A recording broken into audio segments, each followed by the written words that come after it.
7h25, c'est la morale de l'info, Pierre de Villeneuve. Bonjour Raphaël Antoven. Bonjour Pierre. C'est de la Corse qui, pour le pire, est au cœur de l'actu depuis plusieurs jours que vous avez souhaité nous parler ce matin. Mais oui, écoutez, ça fait 2 jours qu'on entend dire des choses épouvantables sur la Corse parce que quelques primates qui ne sont corses que par hasard et qui, si la Corse était une nation, devraient être déchus de leur nationalité, ont saccagé des salles de prière.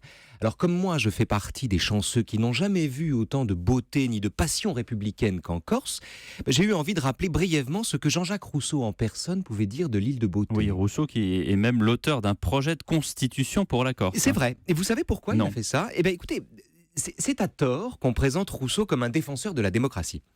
En vérité, Rousseau écrit dans le Contrat social que la démocratie est un idéal irréalisable et contre nature. Ce sont ses mots, parce que l'homme, c'est-à-dire à ses yeux l'égoïsme, en est incapable et que les conditions géographiques, morales et climatiques ne sont jamais réunies. Seulement Rousseau voit dans la Corse, et dans la Pologne d'ailleurs, l'une des rares exceptions à sa propre théorie. Il a La bien Corse, à ses yeux, c'est le sel de la terre. Et pour quelle raison ?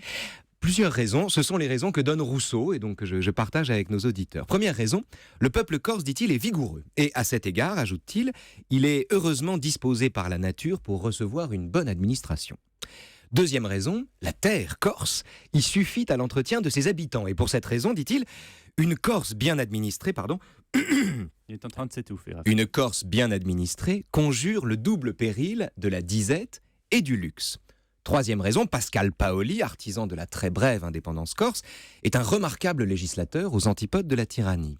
Quatrième raison, selon Rousseau toujours, la Corse peut se passer des autres peuples et les autres peuples peuvent se passer d'elle.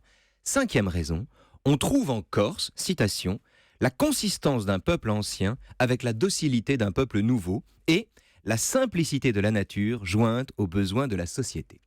Et alors toutes ces raisons, et d'autres encore, expliquent que pour Rousseau, là encore c'est lui qui parle, s'il est encore en Europe un pays capable de législation, c'est l'île de Corse.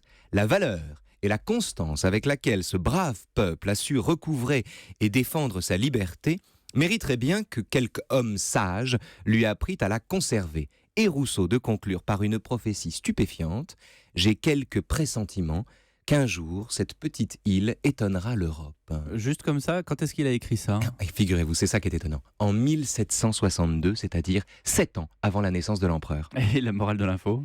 Écoutez, encore Rousseau, les Corses n'ont pas pris encore les vices des autres nations, mais ils ont déjà pris leurs préjugés, et ce sont ces préjugés qu'il faut combattre et détruire. Merci Raphaël, à demain. À demain, Pierre.